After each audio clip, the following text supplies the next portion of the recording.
What's up, ladies and gentlemen? Welcome to another episode of Mojito with Majeeto with another actor from Dexter Resurrection. And today I'm joined by actor, documentarian, and filmmaker Ntare Guma Mbaho Mwine, who you may recognize from his role as the wonderful Blessing Kamara in Dexter Resurrection, or his role as Freddy from the new Apple TV Plus TV show Smoke, and a bunch of his other projects as well. Today we'll be talking about his documentary Memories of Love Returned, which is actually screening here in Dubai, near where I live. And of course, we'll also be talking about the exciting and highly beloved Dexter Resurrection. And yeah, what's up, man? How are Thank you you? so much for reaching out. It's such a thrill to be able to talk to you, and thank you for all that you do to shout out Dexter Resurrection and to uh, shine a little light on some other projects of mine as well. Thank you. Yeah, of course. First and foremost, I'd want to congratulate you on both projects. I'm genuinely loving Dexter Resurrection so far, and it's everything I hoped for and way more. And your character is so much fun to watch, and I just love him so much. And I had seen the trailer for your documentary, Memories of Love Returned. Looks very interesting too. So, Dexter Resurrection, I'd like to talk about that first. I gotta ask, have you fully watched the original Dexter TV show in preparation for this one? Or had you seen it already? No, I'd seen, of course, you'd have to have your head in the sand, literally, to not be aware of Dexter and its massive franchise. So yeah, I'd watched the show. Uh, I don't know that I could go toe to toe with you as a super fan, um, Yeah. but yeah, I've been a fan of the show. Michael C. Hall went to the same. We went to the same grad school at Oh, NYU, nice. um, so been cheering from him since the beginning, and it's such a thrill to now be a part of this show, like this incredible machine. Yeah.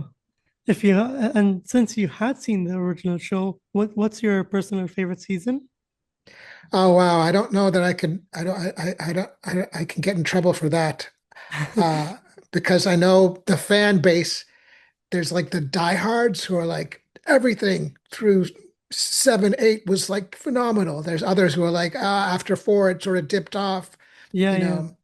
know. But I gotta say that first season is probably some of the most was what set everything in motion. So I'd had to go back to the first season. Yeah, I'd Yeah, had to it's a go back to the classic. first season. Yeah. There's also a lot of buzz online about your character Blessing, and he's Mm. gaining a lot of popularity. And the fan base have been comparing your character and his relationship to Dexter to the character Brother Sam from season Yeah. six of Dexter. And people are worried that your character might suffer a similar fate or worse. What Yeah. do you think of those comparisons, and how different would you say your relationship to Dexter is than his relationship is to most other people? Uh, well, he- Brother Sam was a black man. Yeah, I mean, Blessing's a black man. I think that's where it starts. Uh, but I don't know that it's a fair comparison otherwise, based on what I think is about to unfold. I think the writers might have thrown the audience as a curveball, the diehard fans, to say, who probably will make this connection. But I think the fans will be surprised by what's about to air tonight. oh boy. That's Yeah, crazy. it is crazy. Like, I think a lot of the questions are about to be answered. Because this is And another question that I'm about to ask. Dexter and Blessing has got such a wonderful relationship so far, and mm, it's a bit comedic at times as well.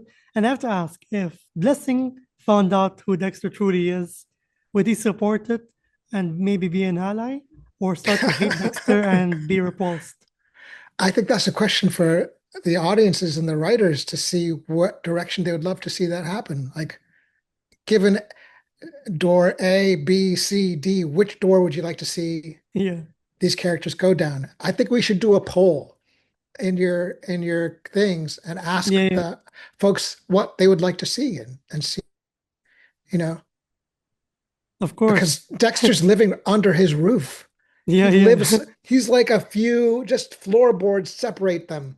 Yeah. Um, and Dexter's gonna have to take care of his business. So it's a question of like how soon will it be before,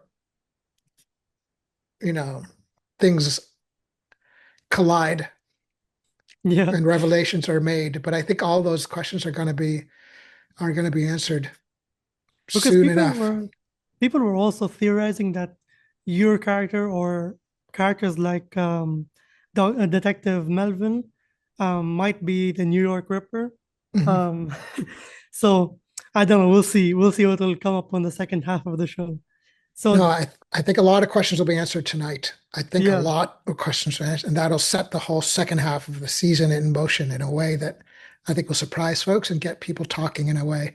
But I never know because so that last week's episode, we had shot some scenes for episode 5 that were cut, or maybe they're Oh, saving them for later. And I yeah. thought, man, when the audience sees this stuff, they're freak out. But then it wasn't there. So Yeah. I don't know. I'm watching it just as you guys are unfold for the first Yeah. time. Yeah. So we'll see. Well, Dexter Resurrection also has got such a phenomenal cast, and honestly, one of the best put together cast I've seen in recent times for a TV show. How was it like working with the cast and crew?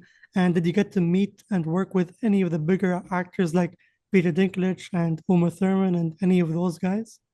I got to meet Peter Dinklage and Uma Thurman on set. They're phenomenal. I mean, legends in their own right. And they brought such momentum and heat to this season. So it's just been a thrill to be, you know, riding this incredible wave that, has been running for like 2 decades strong. It's Yeah. been the ultimate thrill. Well, that's really nice to hear. And also, Dexter Resurrection has also been practically confirmed to be a multiple season show. Would you like to continue your character's storyline for season two or something like that, or maybe a spin-off? Oh, wow. It's been such a blessing to be a part of it. And if there was a chance for me to move forward with it in any way, shape, or form, uh, as a ghost, as a living creature, or as Yeah. whatever it is they have in mind, I would jump at the opportunity. But I'm counting my blessings uh, for the time right now, and who knows what the future will bring. So cool. I'm really hoping that we get to see more of Yeah. your character. And now on to your documentary, Memories of Love Returned, your latest documentary and film that you've directed, I believe. Can you tell us what is it about? Yes, it's about a Ugandan photographer named Chibate Aloysius Salongo, who worked for over 50 years, 5 decades of work from the 1950s up until 2000s, early 2000s when he passed away. And he's a photographer for this rural community in Mbirizi. And he was a bit of a rock star, you know. He was the Oh, only photographer for miles around and documented all these moments of celebration of love between family members, friends, uh, and it's really a look at the power of photography and what it is to connect and discover photographs of family and friends from over 50 years ago. nice. Sounds very interesting and probably profound. What Yeah. inspired you to make Memories of Love Returned? I was a chance encounter. I was driving through in Uganda, driving from Mbarara to Kampala, and my car broke down, overheated in this small town of Mbirizi. And while we were waiting for the car to get repaired, I just stumbled upon uh, his photo studio. Mhm. Uh, um, and he was there, and we met, and I just saw all this incredible work. It was like literally discovering a gold mine, a window into the past. And that for me was what set our lives in motion in a way that we're still sort of processing. What was the experience like making that documentary? It was a real labor of love. It's something that I took 22 years to make. Oh, Uh, I was fortunate to have Steven Soderbergh come on board as an executive producer when I helped mount I did a large scale outdoor exhibit in Chibate's hometown and documented that process. And Soderbergh helped mount that part for me. Um, so unfortunately, Chibate passed away a few years after we met. So I was sort of haunted by him Mm, uh, to keep this promise to get his work out there. And then when Soderbergh came on board, he gave me some support, like financial support in January of 2020. Of course, the world shut down in March of 2020. So I felt also haunted by him, like I had to deliver something to him uh, in the midst of the pandemic. So I'm so grateful that the film actually was able to follow through and complete the film. And it's been screening in 3 continents so far. It's going to be screening in Dubai. yeah. The theater it's screening and hasn't announced it officially yet, so I can't name the cinema, but Mhm. I'll give you a heads up once it's announced. But the Okay. film will be coming to Dubai, hopefully in a few months, and also possibly next year as well. Awesome. And very fascinating stuff as well. Do you feel like it's important for people to understand and acknowledge the stories and subjects you choose to tell in your documentaries, such as this one? I mean, that's why we're here today, to share our own stories, to connect, uh, and find our own sort of collective experience. Um, and too often, stories of love um, from the continent, from the Middle East, are don't find their way, in the West as much.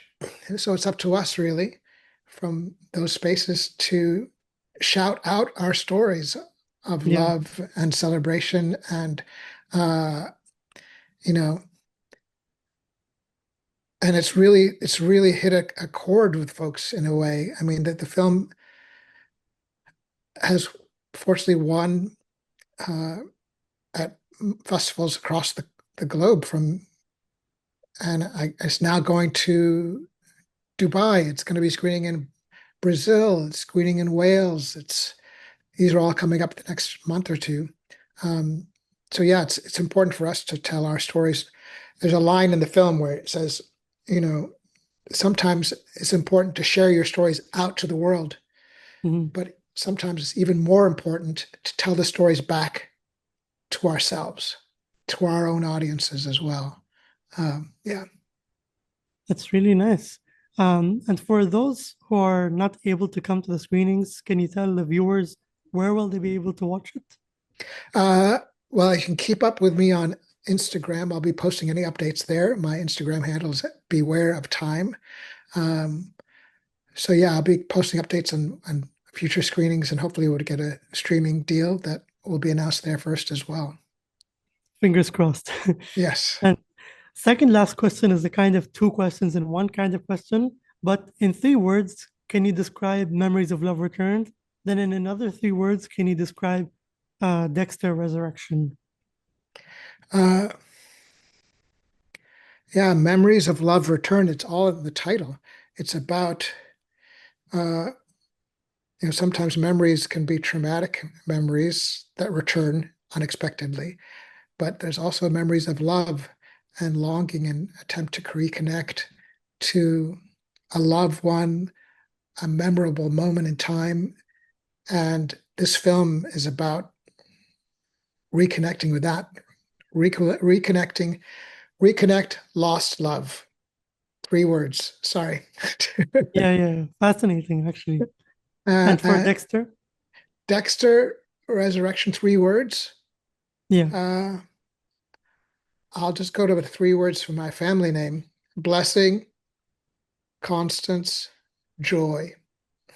so Those are the cool. 3 words I chose. And last but not least, what do documentaries mean to you? Documentaries are ability to look at real world situations and not gloss over them from a narrative lens, but really hit hard and dig deep. Some of my favorite stories are documentaries, and I'm grateful that I was able to bring my this feature to light and that it'll be screening in Dubai soon. Yeah. I also got a little bit of a bonus question, which I just thought of. If you Yeah. don't mind me asking, do you have any other documentarians who inspire you Oh personally? yeah. There's so many. Um, there's so many filmmakers who have paved the way for me. Uh, uh, I'm there's this great documentary of the South African filmmaker photographer who's the director whose name I'm blanking on right now. Um, there's yeah, I'm they've been the wind to my sails, some documentaries. And of course, I'm now put on the spot and drawing a blank in terms of specific names. Yeah. Um, but they're some of my favorite works. Yeah. Awesome. Well, that's it for today's episode, ladies and gentlemen. It was very lovely to have you join us for an episode of Mojito with Majeeto. It's such a great honor that you're the third Dexter actor that's been on this show. And Yeah. yeah, guys, be sure to like and subscribe and hit that like button and stay tuned for more interviews. And be sure to watch Dexter Resurrection. And yeah, do you want to say anything to the Dexter fans in the Middle East watching? Yeah. If any of you are watching Dexter Resurrection and are curious to know a little bit more about my work and you want to have your mind blown or like whiplash, tune into Apple TV's series Smoke, because I play a character who could really be named Cursed. If Blessing is Blessing, this other character could be named Cursed. He's the polar opposite. I dropped like 40 pounds for that role.